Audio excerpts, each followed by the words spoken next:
Hello friends, welcome to Rahi சமையல். இன்றைக்கி நம்ம கேரட் ஹல்வா வந்து எப்படி செய்கிறதுன்னு பார்க்கலாம் வாங்க.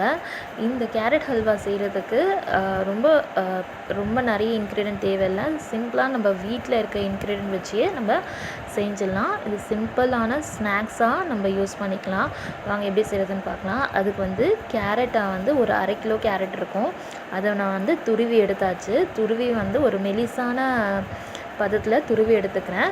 இது வந்து துருவி எடுத்த பிறகு நான் ஒரு குக்கரில் ஒரு 1/2 கிளாஸ் அளவுக்கு தண்ணி, 1 கிளாஸ் அளவுக்கு பால் ஆட் பண்ணி நம்ம வந்து குக்கரில் வந்து ஒரு 2 விசில் வச்சு எடுத்துக்கணும்.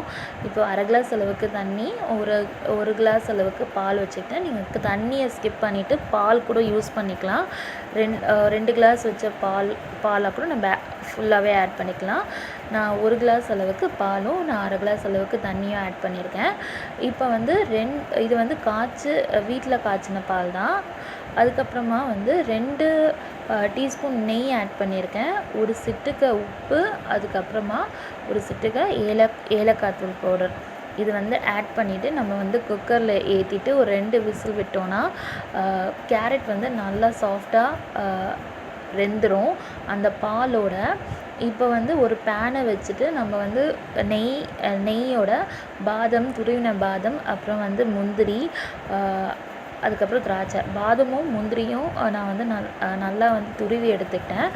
துருவி எடுத்த பிறகு நம்ம நெய்யில் வந்து வதக்கிட்டு நம்ம வேக வச்சிருந்த கேரட்டும் பாலையும் ஆட் பண்ணிவிட்டு சர்க்கரை போட்டு இறக்கிட்டோன்னா வற்ற வச்சுட்டு நம்மளுக்கு கேரட் ஹல்வா ரெடி ஆகிடும். அவ்வளோதான். இது வேறு எதுவுமே நான் ஆட் பண்ணல.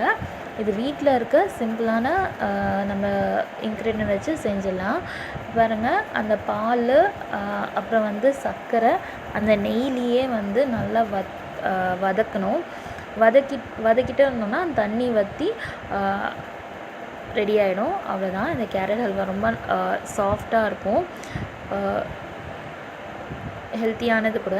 ட்ரை பண்ணி பாருங்கள். கமெண்ட் பண்ணுங்கள், ஷேர் பண்ணுங்கள். தேங்க்யூ.